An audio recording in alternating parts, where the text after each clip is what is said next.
Back to another video और आपका आज जो वीडियो हम लेकर आए, इसका टाइटल है गुलशन ग्रोवर को फिल्म शूटिंग के दौरान देख क्यों डर गया था असली गैंगस्टर बैडमैन गुंडे एपिसोड 10। तो चलिए देख लेते हैं ये वीडियो, लेकिन इससे पहले इस वीडियो चैनल का विजुअल लिंक आपको हमारी वीडियो की डिस्क्रिप्शन मिल जाएगा। सब्सक्राइब किया, लाइक शेयर को फॉलो करेंगे चैनल को। उसके लिए मैं लोग चैनल के लिंक भी हमारी वीडियो की डिस्क्रिप्शन मिल जाएगा। सब्सक्राइब किया, लाइक शेयर को फॉलो करें। चलिए देख लेते हैं ये वीडियो। तारीख 9 सितंबर 2015, इंग्लैंड की घड़ी के मुताबिक शाम 5:30 बजे का वक्त इतिहास में लिखा जाने वाला था। एलिजाबेथ द्वितीय ने ठीक इसी समय सबसे लंबे वक्त तक ब्रिटेन की महारानी होने का रिकॉर्ड अपने नाम दर्ज कराया। 5:30 बजे तक एलिजाबेथ द्वितीय ने 23,226 दिन, 16 घंटे और लगभग 30 मिनट तक का कार्यकाल पूरा कर लिया था, जो उनकी परदादी विक्टोरिया के कार्यकाल से ज़्यादा था।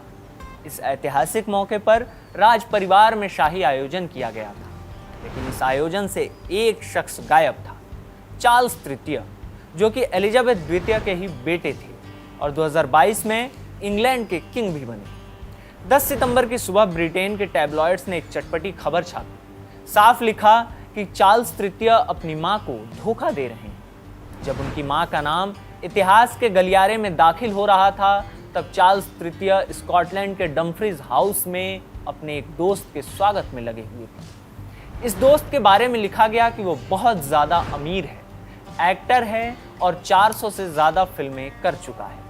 ये एक्टर भारत से स्कॉटलैंड आया है। हिंदी फिल्मों का ये मशहूर एक्टर चार्ल्स तृतीय से पहली बार मिला था एक डॉक्टर की वजह से, डॉक्टर मसारफ अली। चार्ल्स तृतीय के प्राइवेट डॉक्टर थे और उस एक्टर के दोस्त ने डॉक्टर अली से एक दिन कहा कि कुछ ही देर के लिए सही, लेकिन महारानी के लड़के से मुझे मिलाओ। डॉक्टर अली मान गए। उन्होंने 10 मिनट की एक मीटिंग फिक्स करवा दी। जगह तय हुई ग्लुस्टरशायर का हाईग्रो हाउस। 37 एकड़ में फैले हाईग्रो हाउस में जब वो एक्टर पहुंचा तो उसे ऑर्गेनिक खेती से लेकर भैंस तक दिखी।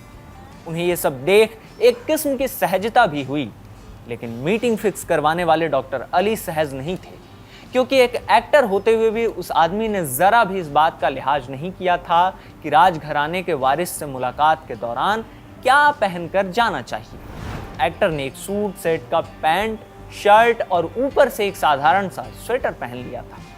डॉक्टर अली को इस बात पर नाराजगी हुई कि उनके दोस्त ने टाई क्यों नहीं पहनी। हालांकि जब चार्ल्स तृतीय ने पहली बार एक्टर को देखा तो उन्होंने कपड़े पर गौर करना जरूरी नहीं समझा, सिर्फ स्वागत, बातें और खाना। 10 मिनट का तय समय बहुत पहले बीत चुका था, लेकिन चार्ल्स की दिलचस्पी उस हिंदुस्तानी एक्टर में बढ़ती ही चली जा रही थी। इतने में उन्हें बताया गया कि किसी और मीटिंग में भी उन्हें जाना है। तब ये मीटिंग खत्म हुई। एक्टर जब वहां से चलने को तैयार हुआ तो चार्ल्स तृतीय ने तपाक से पूछ लिया कि अरे अगली बार तुमसे कैसे संपर्क होगा। एक्टर हैरत में था, लेकिन उसने अपना नंबर दिया। यहाँ से जो दोस्ती शुरू हुई वो जारी रही और इतनी गहरी हो गई कि अपनी माँ की जिंदगी के सबसे खास मौके पर चार्ल्स तृतीय अपनी माँ से दूर उसी दोस्त का स्वागत कर रहे थे। कौन था ये एक्टर? असल जिंदगी का गुडमैन और सिनेमाई पर्दे का अल्टीमेट बैडमैन, जिसने दुनिया को फिलॉसफी दी कि जिंदगी का मजा तो खट्टे में है। ये वो आदमी है जिसे देखकर एक फिल्म के सेट पर असली गैंगस्टर डर गया था और डायरेक्टर से कह पड़ा था कि इसके कैरेक्टर का नाम 56 टिकली रख दो। नमस्ते, मेरा नाम आकाश है। ये गुंडा सीरीज का 10वां एपिसोड है, जिसमें सुनाएंगे कहानी बैडमैन यानी गुलशन ग्रोवर की।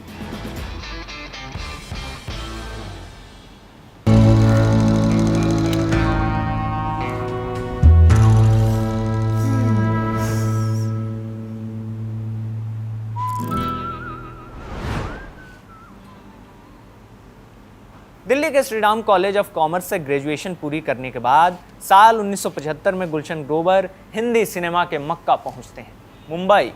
पहली बार मुंबई गए थे। घर वालों ने समझाकर भेजा था कि सुना है वहां समंदर है, उसके किनारे मत जाना वरना किसी दिन डूब जाओगे। मुंबई जाने के बाद गुलशन ग्रोवर लगातार अपनी माँ को चिट्ठियाँ लिखा करते थे।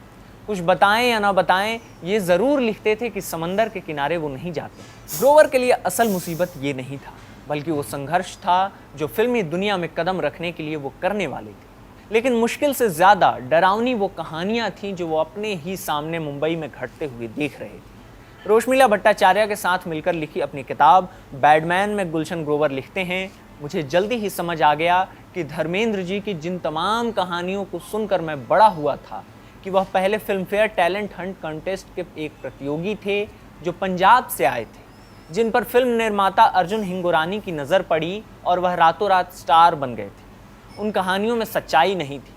शो बिजनेस की चकाचौंध के पीछे बरसों का संघर्ष, खून पसीना और कष्ट छिपा था। बांद्रा के नेशनल कॉलेज के सामने अब बंद पड़ चुके पंपोश रेस्टोरेंट के सामने खड़े होकर मैं उम्मीद नहीं कर सकता था कि अपनी शानदार गाड़ी में सवार होकर निकलने वाले प्रोड्यूसर की नज़र मुझ पर पड़ेगी। मैं महबूब स्टूडियो की कार पार्किंग में किसी फिल्म निर्माता के स्टूडियो के फ्लोर से सिगरेट के लिए नीचे उतरने का इंतज़ार करते हुए भी शानदार डेब्यू की उम्मीद नहीं कर सकता था।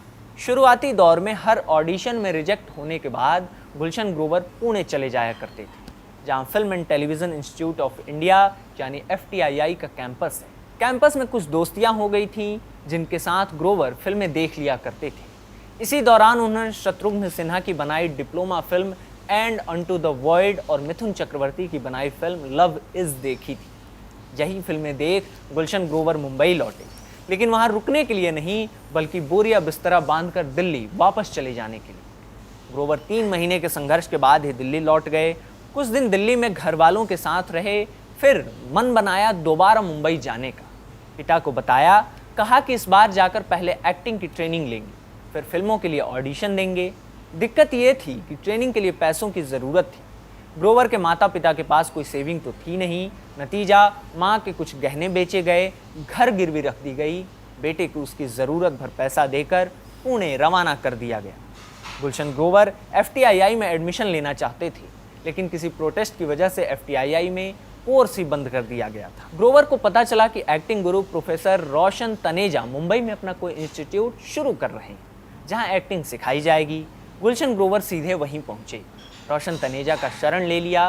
रोशन तनेजा की क्लास में गुलशन ग्रोवर के क्लासमेट अनिल कपूर भी हुआ करते थे।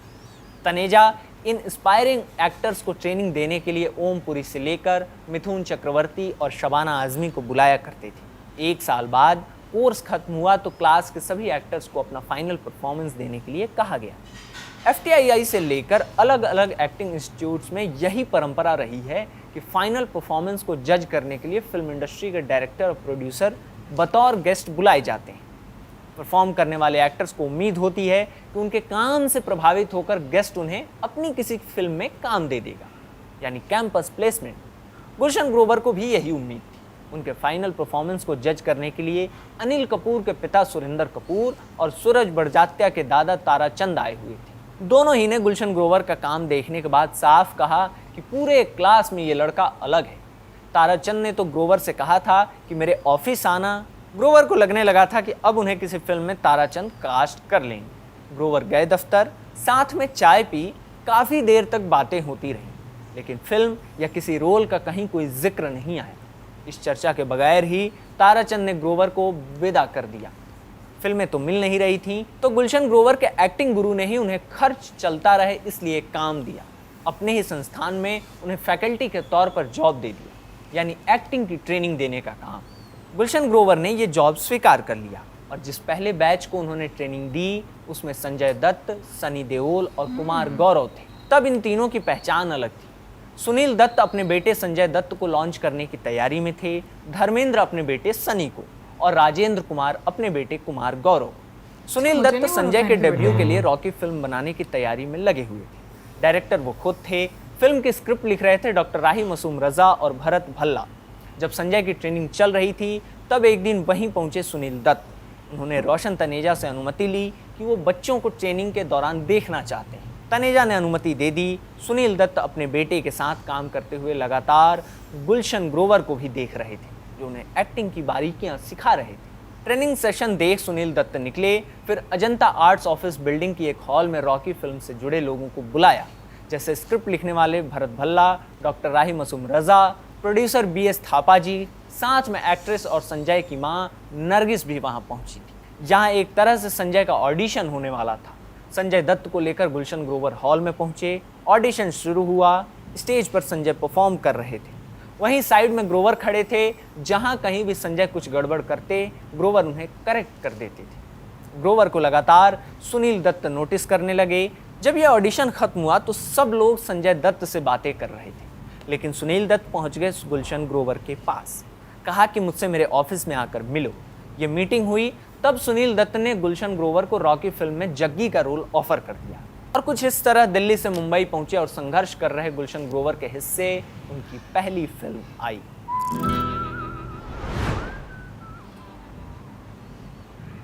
रोशन तनेजा के इंस्टीट्यूट में गुलशन ग्रोवर का फाइनल एक्ट देख सुरिंदर कपूर बहुत प्रभावित थे। मन बना चुके थे कि इस लड़के को या तो अपनी किसी फिल्म या किसी और की फिल्म में काम दिलवाना ही है। सुरिंदर कपूर खुद तो कोई फिल्म बना नहीं रहे थे, लेकिन उनके बेटे बोनी कपूर बतौर प्रोड्यूसर फिल्मी दुनिया में डेब्यू करने की तैयारी में थे। 1978 में एक तेलुगु फिल्म बनी थी पंडू वारल्ली पांडवरू। इसी फिल्म का रीमेक हिंदी में बनाए जाने का विचार हुआ। डायरेक्टर वही बापू थे जिन्होंने पंडू वारल्ली पांडवरू बनाई थी। बापू का असल नाम सत्यराजू लक्ष्मी नारायण था। फिल्म का प्लॉट महाभारत पर आधारित है। विलन रोल कर रहे थे अमरीश पुरी। उनके किरदार का नाम ठाकुर वीर प्रताप सिंह था, जो कि दुर्योधन पर आधारित था। उनके सामने 5 पांडव थे, नसीरुद्दीन शाह, राज बब्बर, मिथुन चक्रवर्ती, उदय चंद्र। ये 4 एक्टर थे जो पांडवों के 5 में से 4 किरदार निभा रहे थे। 5वां रोल था महावीर का, जिसके लिए एक्टर की तलाश चल रही थी। मिथुन चक्रवर्ती ने इस रोल के लिए किसी एक एक्टर का नाम रिकमेंड किया। बोनी कपूर के जरिए ये बात सुरिंदर कपूर तक पहुंची, लेकिन सुरिंदर ने कहा कि महावीर के रोल में गुलशन ग्रोवर सटीक होगा, उसे ही ये रोल दो। ग्रोवर खुद कहते हैं कि सुरिंदर कपूर के अलावा किसी और में इतनी कुव्वत नहीं थी कि मिथुन चक्रवर्ती की बात काट दे। तब तक मिथुन ने अपने आप को स्थापित कर लिया था, लेकिन सुरिंदर कपूर को समझ नहीं आ रहा था कि मिथुन ऐसा क्यों कर रहे थे। तो उन्होंने गुलशन ग्रोवर को अपने दफ्तर बुलाया। ग्रोवर से उन्होंने पूछा कि मिथुन के साथ तुम्हारा कोई प्रॉब्लम चल रहा है क्या। जवाब में ग्रोवर ने उन्हें बताया कि साहब वो तो हमें एक्टिंग सिखाने आया करते थे रोशन तनेजा के इंस्टीट्यूट में। सुरिंदर कपूर ने ग्रोवर को मिथुन के पास भेजा। ग्रोवर गए और लगभग हाथ जोड़कर आग्रह किया कि उनके लिए ये रोल बहुत बड़ा मौका है, ये मौका उनसे ना छीन। तब मिथुन ने कहा था कि उन्हें मालूम भी नहीं था कि ग्रोवर भी महावीर के रोल के लिए कोशिश कर रहे हैं। इस बातचीत के बाद हम 5 में गुलशन ग्रोवर को काम मिला। दिलचस्प है कि गुलशन ग्रोवर ने रॉकी पहले साइन की थी, हम 5 बाद में। लेकिन साल 1980 में पहले हम 5 रिलीज हुई, उसके बाद रिलीज हुई रॉकी साल 1981।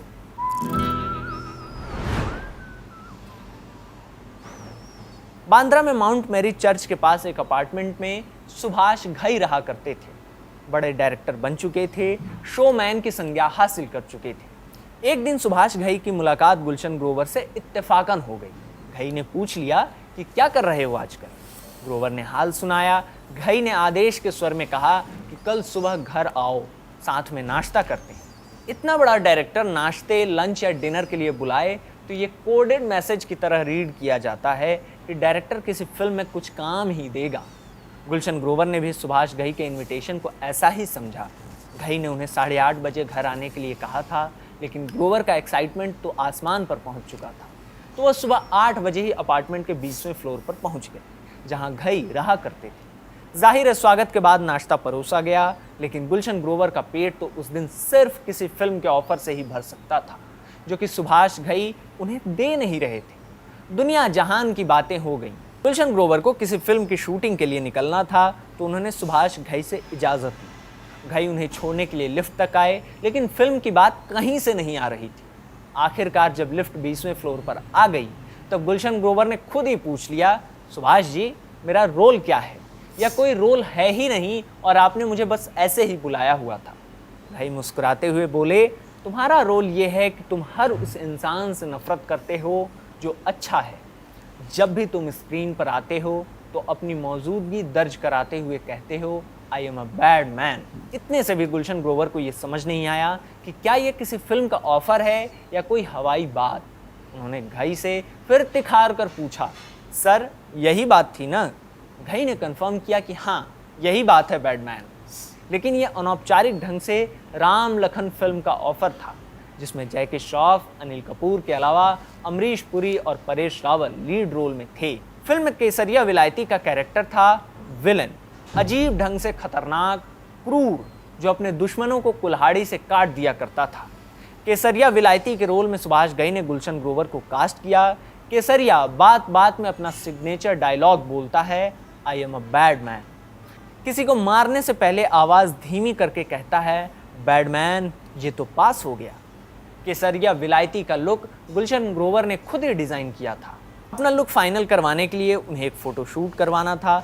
एक दर्जी से मुलाकात की, अपने लिए एक पठानी बनवा लिया, एक विग मेकर से खास तरह के बाल डिजाइन करवाए, मूछें बड़ी की, दाढ़ी खुरदरी रखी।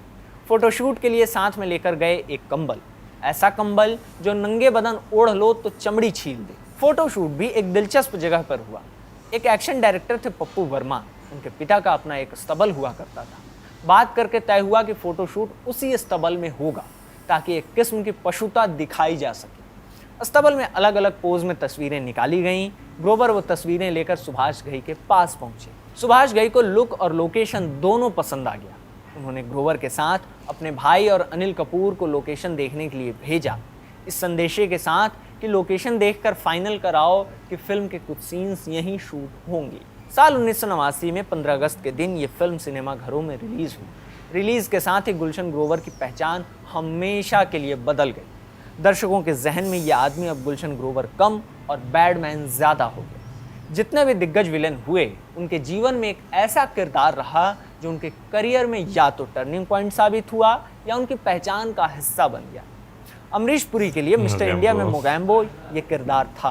प्राण के लिए जंजीर का शेर खान वो किरदार था। उसी फिल्म में तेजा का किरदार अजीत के लिए पहचान स्थापित करने वाला कैरेक्टर साबित हुआ।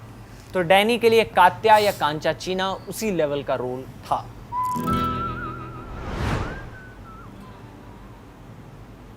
पहाड़ की पीठ की ओर से निकलता हुआ सूरज मानो पहाड़ के कंधों को दबाकर उठ रहा हो, लेकिन ये चित्र बन ही रहा होता है कि सामने नदी, फिर पेड़ पौधे, पथरीली घाटी दिखने लगती है।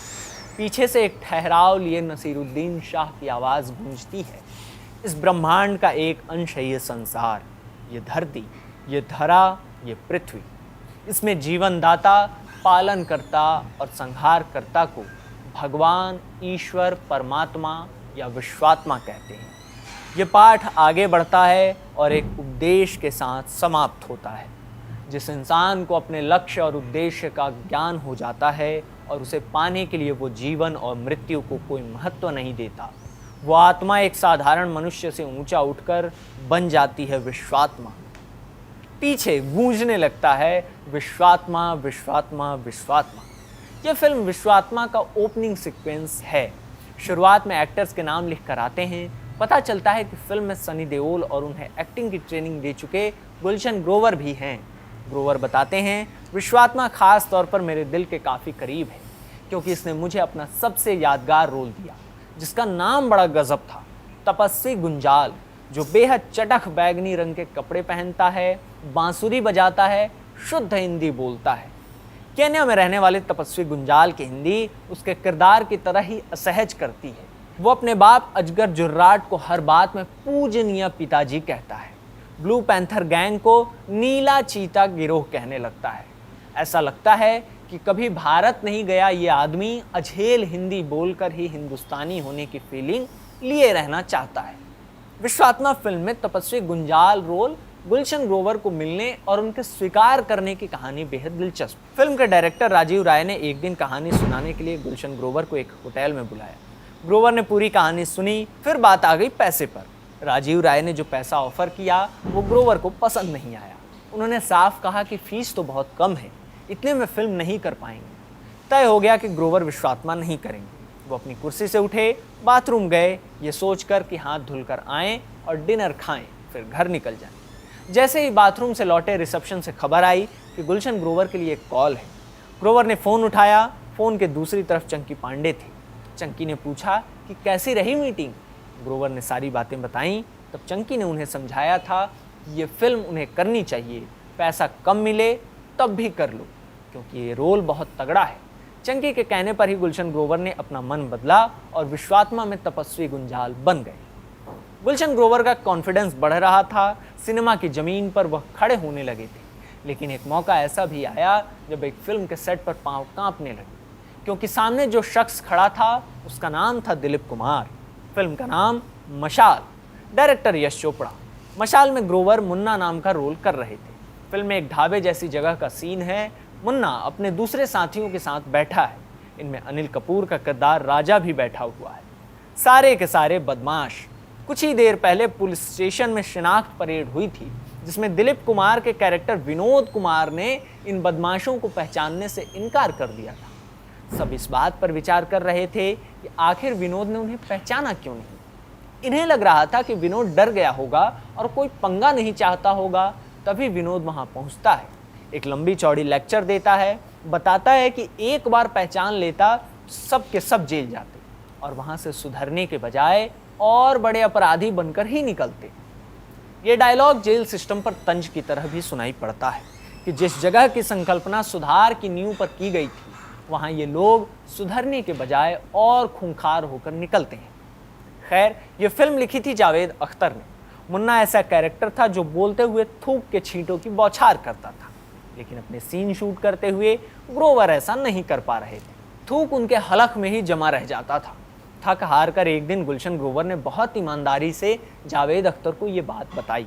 कहा कि साहब, बोलते हुए मैं थूक नहीं पा रहा हूँ, ये मेरे से हो नहीं पाएगा। तब जावेद अख्तर ने उनसे कहा कि भाई इतना लोड मत लो, अपने हिसाब से करो। फिर जाकर ग्रोवर का सिरदर्द कुछ कम हुआ। लेकिन मशाल के सेट पर मौजूद हर आदमी का सिरदर्द ग्रोवर की एक और हरकत की वजह से बढ़ी।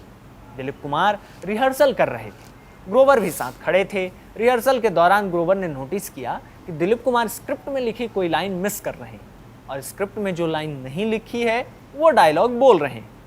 ग्रोवर ने बिना सोचे समझे दिलीप कुमार से कह दिया कि सर, आप सही लाइन नहीं बोल रहे हैं। दिलीप कुमार जरा रुके, ग्रोवर को कायदे से निहारा। सेट सन्न लगा जैसे आसमान से बिजली गिरी हो और सब शांत कर गई हो। ग्रोवर को अंदाजा हो गया था कि उन्होंने क्या कर दिया है, लेकिन दिलीप कुमार ने बिना गुस्साए पूछा कि बेटा, मैं क्या गलत कर रहा हूँ। बेटा जी ने स्क्रिप्ट की लाइनें चेप दी। दिलीप कुमार ने चुपचाप सुनी और कहा कि जब सीन शूट होगा तो वो इसका ख्याल रखें।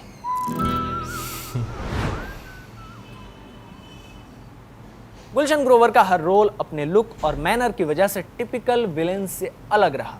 ज़्यादातर वो फिल्मों में सेकंड विलेन या साइड विलेन बने, लेकिन जहां जिस सीन में भी दिखे, जमे हुए दिखे। खिलाड़ियों का खिलाड़ी में किंग डॉन का ही कैरेक्टर देख लीजिए।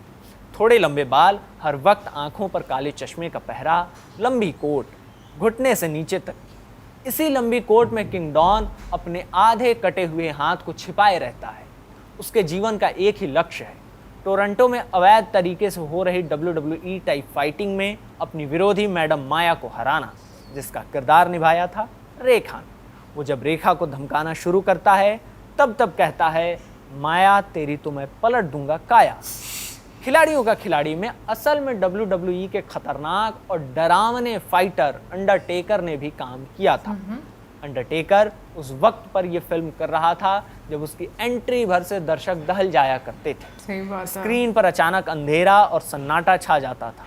फिर किसी भी ऐसी जगह रखा हुआ एक ताबूत दिखता था जिसे सोचा नहीं जा सकता था। ताबूत खुलता और अचानक आधा शरीर ताबूत से बाहर दिखने लगता, मानो साक्षात मौत ने दस्तक दी। फिल्म के दौरान अक्षय कुमार से लेकर गुलशन ग्रोवर को भी यही लगा था कि उनकी शामत ही आई है। हुआ यूं कि टोरंटो में शूटिंग हो रही थी। पहले दिन अंडरटेकर आया शूट के लिए। एयरपोर्ट से सीधा फिल्म सेट पर पहुंचा। सब लोग एक्साइटेड थे, लेकिन अंडरटेकर बिल्कुल चुप। उसने अक्षय कुमार को घूरा कुछ देर और गुर्राते हुए बोला, तो तुम ही वो हो। इतना कह पलटा और मेकअप रूम की तरफ चला गया। सबकी हालत खराब हो गई थी कि यह आदमी असल में तहलका ना मचा दे यहाँ। ऐसे ही जब सेट पर तय हो रहा था कि खाने के लिए क्या कितना ऑर्डर किया जाए, तब एक बार अंडरटेकर ने चिल्लाकर लाइन प्रोड्यूसर को कहा कि हर चीज़ 10-10 प्लेट मंगाओ। गुलशन ग्रोवर बताते हैं, फिल्म के दौरान अक्षय और मैं भाई की तरह थे, साथ ही रहते थे। एक दिन अक्षय की कार में बैठे हुए थे, तभी हमें लगा जैसे धरती हिलने लगी। हमारी कार बाईं से दाईं ओर बुरी तरह हिल रही थी। डर कर हमने शीशे से बाहर देखा कि कहीं भूकंप तो नहीं है। बाहर देखने पर पता चला कि पार्किंग में खड़ी बाकी गाड़ियां बिल्कुल स्थिरता से ज़मीन पर खड़ी थी। हमें कुछ समझ नहीं आया और हमने चारों ओर देखा तो पाया कि द अंडरटेकर ने हमारी कार को अपने हाथों में किसी खिलौने की तरह ले रखा है, उसे किसी पेंडुलम की तरह हिला रहा है। कुछ देर बाद उसने कार को छोड़ा तो हम दोनों बाहर निकले और भागने लगे। सेट पर पहुंचने तक हमें पीछे से आती उसके ठहाकों की आवाज़ सुनाई देती रही। कुछ हफ्ते तक खौफ बना रहा। फिर फिल्म के लाइन प्रोड्यूसर ने ही ग्रोवर और अक्षय को बताया कि अरे अंडरटेकर तुम्हारे साथ प्रैंक कर रहा था।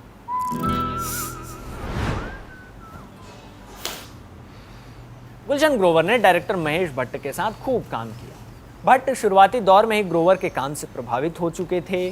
प्रभाव इस दर्जे का था कि सर फिल्म की शूटिंग से पहले मेन विलन बनने वाले सदाशिव अमरापुरकर ने जब ग्रोवर की शिकायत की, कहा कि ग्रोवर कमर्शियल एक्टर हैं, वो जमेगा नहीं हमारे साथ, तो महेश भट्ट को बहुत गुस्सा आया। स्क्रिप्ट के मुताबिक फिल्म में मेन विलन का नाम था जिमी।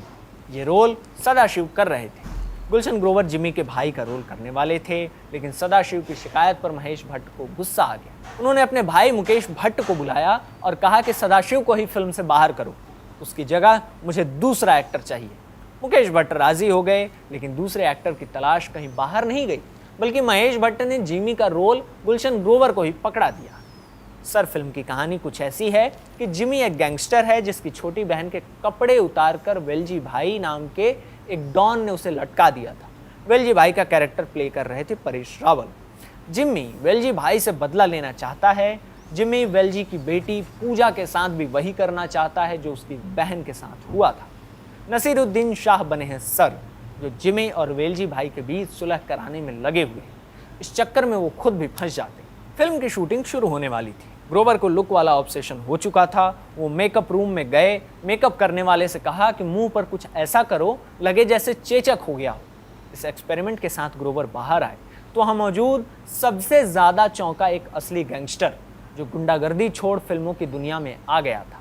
महेश भट्ट गुलशन ग्रोवर की बायोग्राफी की प्रस्तावना में लिखते हैं, गुंडागर्दी छोड़ फिल्मों की दुनिया में मेरी म्यूजिकल हिट सर से एक नई शुरुआत करने वाले गोपाल अन्ना ने कहा था, इसे 56 टिकली नाम दे दो।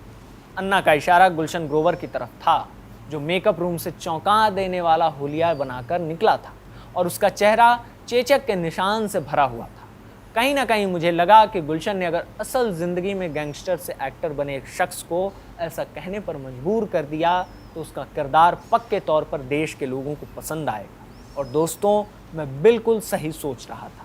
असल में गुलशन ग्रोवर ने अपने मुंह पर कई टिकलियाँ चिपकवा ली थी, जिसकी वजह से उनका लुक ऐसा लग रहा था जैसे उन्हें चेचक हो गया है। उस गैंगस्टर से एक्टर बने गोपाल की सलाह पर ही गुलशन ग्रोवर के कैरेक्टर का नाम जिमी से बदलकर 56 टिकली कर दिया गया था। गुलशन ग्रोवर के हिस्से कई यादगार वन लाइनर्स आए। दिलजले का बदमाश पुलिस वाला जो आंखों में काजल लगाए रहता है, गोलगप्पे खाते हुए कहता है जिंदगी का मज़ा तो खट्टे में है, या फिर मोहरा के टाइसन को याद कर लीजिए जिसका तकिया कलाम रहता है डर्टी माइंड। गुलशन ग्रोवर कहा करते हैं कि उनमें कोई एक्स फैक्टर नहीं रहा, अमरीश पुरी जैसी आवाज़ या प्राण साहब जैसा चार्म नहीं रहा।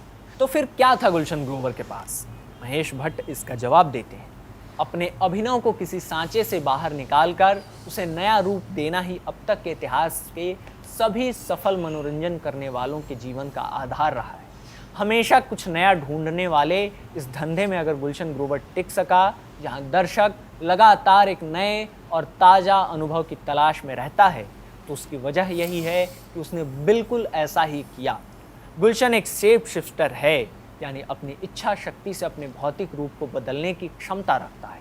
वह एक सांप की तरह है, क्योंकि सांप में अपनी पुरानी खाल को छोड़कर नई खाल में आ जाने की क्षमता होती है। इसलिए उसे कायाकल्प करने वाले और हमेशा जवान रहने वाले एक प्रतीक के रूप में देखा जाता है। हिंदू धर्म में शिव की पूजा होती है तो सांप को भी पूजा जाता है। गुलशन ग्रोवर हर फिल्म में पुराना केचुल छोड़ नया केचुल धारण किए दिखे, और क्या खूब दमदार दिखे। तो ये थी कहानी गुलशन ग्रोवर की। आप भी बताइएगा कमेंट बॉक्स में कि आपको गुलशन ग्रोवर का कौन सा कैरेक्टर बहुत पसंद आया या कौन सा डायलॉग अब तक याद रह गया। इस एपिसोड के साथ ही गुंडा सीरीज़ का कुछ वक्त के लिए पटाक्षेप करते हैं। इस सीरीज़ के अन्य एपिसोड्स आपने अगर नहीं देखे हैं तो ज़रूर देखिए, मज़े की गारंटी हम लेते हैं। लिंक डिस्क्रिप्शन बॉक्स में मिल जाएगा। देख डालिए अमरीश पुरी से लेकर डैनी डेंजोंगपा तक की कहानी खत्म होती है जिसे लिखा अपन ने ही है। कैमरे पर बहुत मेहनत से रिकॉर्ड किया इरशाद ने। मेरा नाम आकाश है। खबरगांव देखते रहिए। शुक्रिया। इन्होंने खुद ही लिखी है हाँ कहानी? उन्होंने कहा ना अपन ने हाँ। काफ़ी अच्छी लगी मुझे वहाँ पे उनका ना वो बोलने का तरीका। हाँ गुलशन ग्रोवर सर की अगर बात की जाए तो एज ए विलन ही हमने उन्हें जो है वो ज़्यादा मूवीज़ में देखे हैं। मुझे याद नहीं पड़ता कि मैंने उन्हें पॉजिटिव रोल में किसी मूवी में देखा। आपको याद पड़ता है? नहीं, मुझे भी याद नहीं पड़ता, लेकिन इस सीरीज में एक चीज जो मैंने ऑब्जर्व की है कि जितने भी विलन रहे हैं, जो कि बहुत बड़े विलन रहे हैं बॉलीवुड के, वो बहुत क्रिएटिव थे अपनी लुक्स को लेकर, अपने रोल को लेकर। और बहुत मरतबा हम लोगों ने ये चीज़ देखी है, लाइक प्राण साहब से लेकर अभी तक हम लोगों ने जितनी भी सीरीज देखी हैं, उसमें मतलब जो जितने विलन हैं जो वो पर्दे पर आए हैं, उन्होंने अपने आप को इस तरीके से सोचा, करेक्टर में ढाला है कि वो लोगों को विलन लगे हैं और उनकी छवि ऐसी बन गई है। तो मुझे लगता है ये बहुत बड़ी बात होती है, क्योंकि नॉर्मली हम क्या देखते हैं कि हर चीज़ में, छोटी से छोटी चीज़ में मतलब एक डायरेक्शन मिलती है, आपने ऐसे करना वैसे करना। लेकिन भाई पहले टाइम के विलेंस शायद इसीलिए उनका प्रभाव इतना ज़्यादा ऑडियंस पर रहता था, क्योंकि उनकी खुद की बहुत एफर्ट रहती थी। यार वो असल में उस रोल में ना उस जैसा दिखना भी जो है वो चाहते थे। अभी मुझे इनकी एक और मूवी याद आ रही, शोला और शबनम। उसमें भी जो है विलन का रोल इन्होंने प्ले जो है वो किया हुआ है। हालांकि मूवीज के एंड में होता ये था, विलन जो है वो मर जाता था, लेकिन उसकी पूरी मूवी इतनी ज़्यादा छाप होती थी ना कि पुरानी मूवीज में आप जब तक एक कोई ऐसा एजेड इंसान ना देख लें जो मेन रोल प्ले कर रहा हो विलन होने का, तो उसके बगैर फिल्म पूरी नहीं होती थी। हालांकि जैसे हम वो मूवी देखते ना दिल वाले दुल्हनिया ले जाएंगे, हालांकि देखा जाए उसमें अमरीश पुरी सर का कोई एक नेगेटिव रोल नहीं दिखाया हुआ, एक बाप का रोल दिखाया हुआ है जो कि स्ट्रिक्ट बाप है। लेकिन उसके बावजूद आप देखें ना तो हमारे लिए वो विलन ही है उस मूवी में। वो इसलिए प्यार के बीच में जो है आ गए। लेकिन वो पूरी मूवी एक साइड पे, उनका जो रोल है, उनका इम्पैक्ट है वो एक साइड पे। इसी तरह गुलशन ग्रोवर जो हैं, इनकी मूवीज़ में भी जो है ना आप देखें, बेशक उनके आप जब वो यंग थे वो वाले रोल्स देखें या बाद में जो रोल करते रहे हैं वो देखें, आपको एक इम्पैक्ट नज़र आता है। बाकी कमेंट सेक्शन में आप ज़रूर बताइएगा कि आपको गुलशन सर की कौन सी मूवी सबसे ज़्यादा याद है, मतलब उनका डायलॉग। और मिलेंगे नेक्स्ट टाइम। सब्सक्राइब करना।